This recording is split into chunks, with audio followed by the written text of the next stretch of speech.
Hey guys, how you doing? Happy Monday. A little late today. Would prefer to make the video first thing in the morning as a motivation. But what I'm gonna share with you is not necessarily hyping you up anyway, but it's gonna make you think. So I've encountered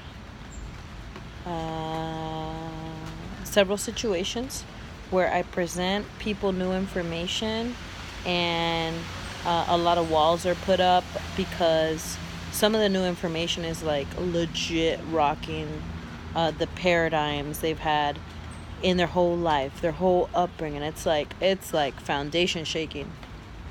And what I wanted to say today is when you're presented with new information, don't believe everything you hear. Don't just accept it as fact, all the above.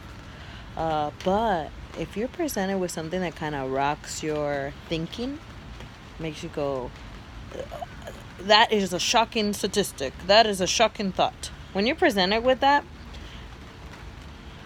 really analyze your beliefs. Really analyze, give the information a chance. Like, do some research, read different opinions on it, and see if there's something valid there. I say that because although it sounds like common sense what I'm saying, I have encountered multiple persons who is presented with foundation shaking information and there's resistance and there isn't an interest to really dig and to know the answer because it's uncomfortable. Like, I totally get it. Like, everything you've ever thought may come into question. So here's an example through the Christian perspective. There's many perspectives I have. Here's the example through the Christian perspective. A lot of times people believe dogmas over doctrine, tradition over doctrine, and they don't even know it. It's been the thing that has been said over and over and over that has become like a truth. So here's an example.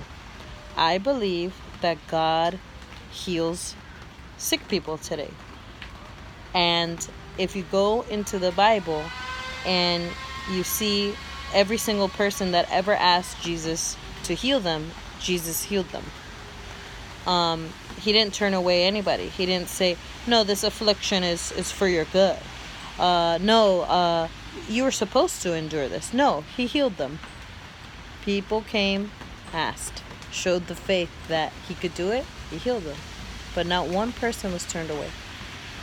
And then we are of the belief that he heals some people and some people no. And he chooses. And worse, we're of the belief that he gives affliction. That's a whole nother bag. But I'm just giving this example. So I was at a class at church, and when he brought up, it was a whole class on healing.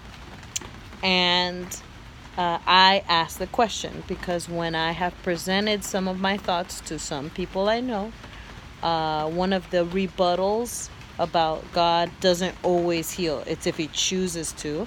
One of the rebuttals is Paul, who is more saintly than Paul, yet he had a thorn in the flesh, and he prayed 3 times, and God said, my grace is sufficient for you, as in didn't remove the thorn in the flesh. Apparently, all the scriptures, nowhere in the scripture says it was a disease. Dogmatically, everybody says that was an affliction. That was an affliction that he asked God to remove, and he didn't. And if he's not going to heal Paul, like, what about you? But remember, God is no respecter of persons. Anyway, it turns out that is not the case. Nowhere in it does it say he had a disease.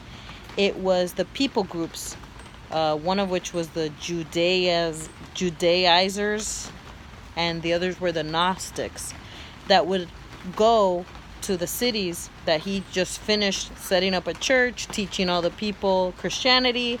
They would go there and then misinform the people and basically undo everything he did. Judaizers, something like that.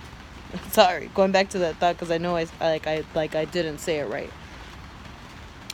And he asked God if he would remove this thorn in his flesh, which were these people that were basically undoing everything he did everywhere he went.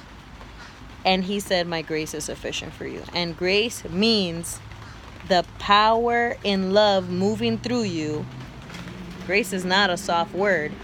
You will overcome those obstacles. That's what he said. So, how crazy that nowhere in that verse said there was a disease. And everybody leans on a dogmatic view of that verse that has no support in the scriptures to say that God chooses to heal or not. And I've never heard this about the Judaicizers and the Gnostics. And it apparently has to do with all the different letters of the church and, the Galatians, listening to them and then believing something else and all that. It's all in there. I have to do more research. I want to look up the Judaicizers and the Gnostics.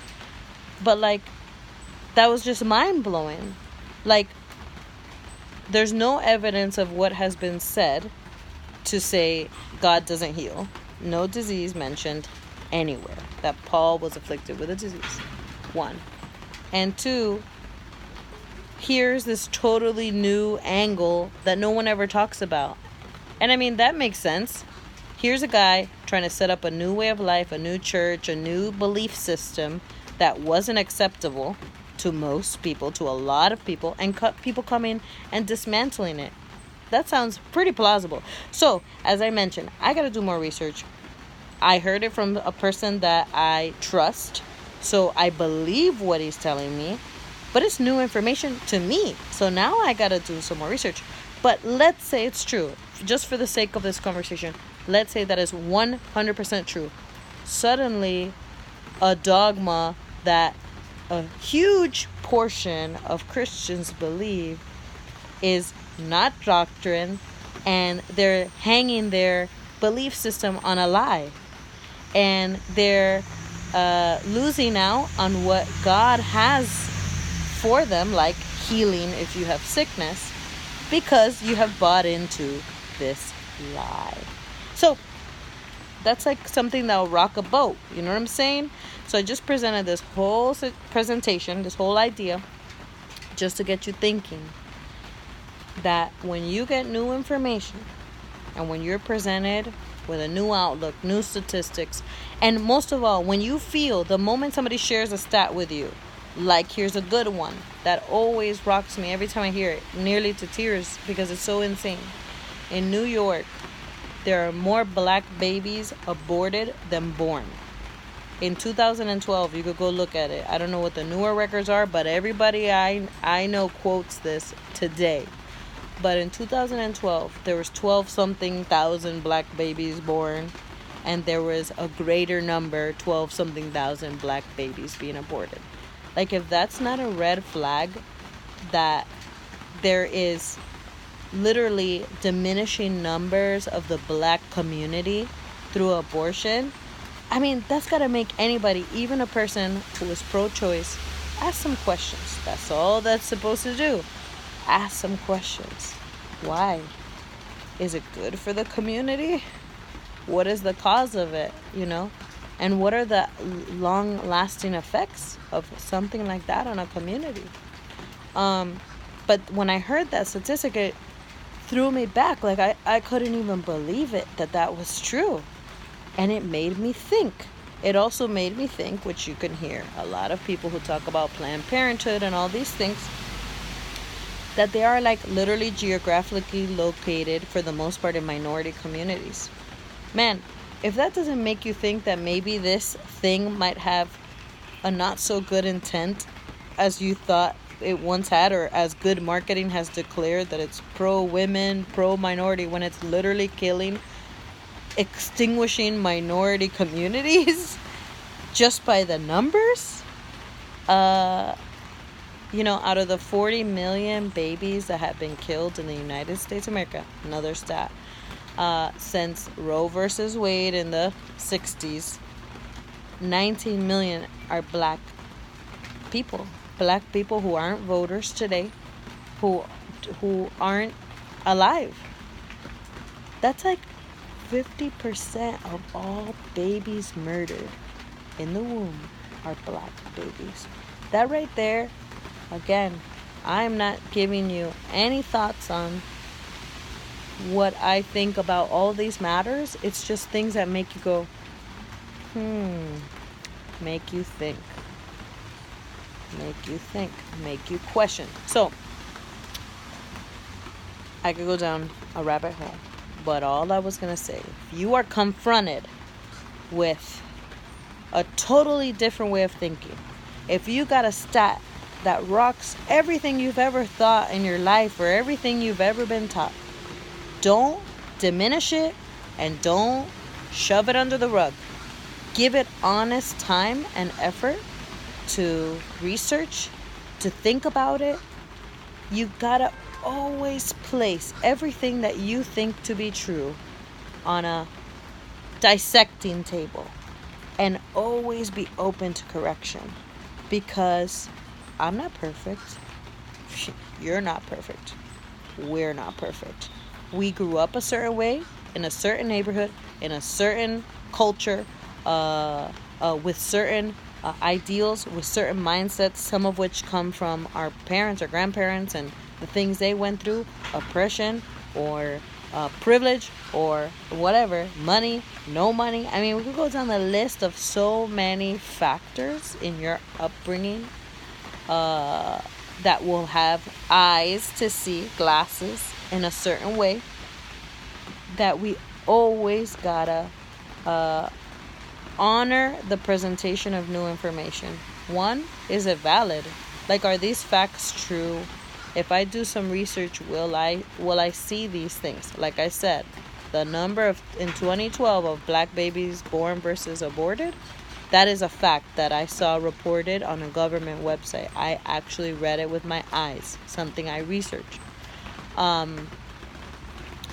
So I say that to say that, one, check if it's valid, and two, allow it to confront your thoughts. Look, if what you believe in is correct, is truth, then it doesn't matter what is presented to you.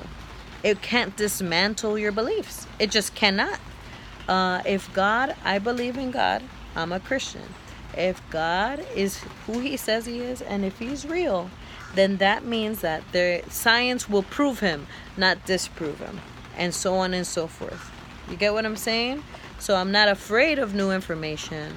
I test the new information to see, one, if it's valid, and two, how it stands up to what I believe, and then question what I believe.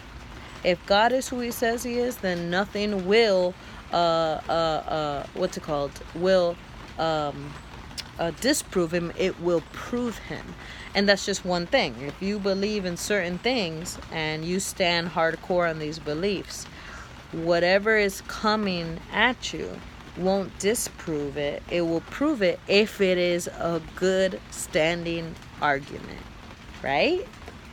So be allowed, be open to new information, be open to correction, and do not be afraid of full paradigm shifts.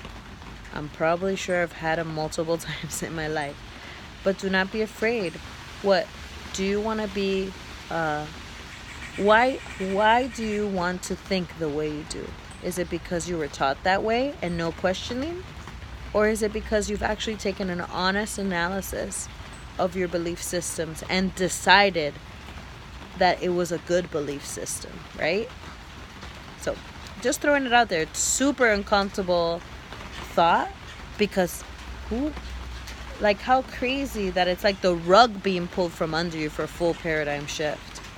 But man, don't get trapped on digging your heels in the sand to your own demise. Don't get trapped on digging your heels in the sand when there is so much greatness in this world, so much to know, so much to understand, so much to learn, that we can literally cut off what God can do in our life by being entrenched in dogmas, in political stances, in belief systems that come from people's own issues and insecurities and not rooted in truth. Like, I want freedom, man, and I want truth, and I will seek truth till the end of my days, because truth is everything. But anyway, I'm getting emotional here. It's hilarious. Some of the weirdest things get me emotional just because I'm passionate. But just throwing that idea out there, like, do not be afraid of paradigm shift. And if you thought wrong all your life about something, that doesn't diminish you. And guess what? Being vulnerable enough to realize you were wrong and accept a new position, bro, talk about empowerment. Talk about standing out in a crowd. So, just wanted to share that. And yeah, a little deep, a little wild, some of the stats, but just my thoughts on this rainy Monday. Bye-bye.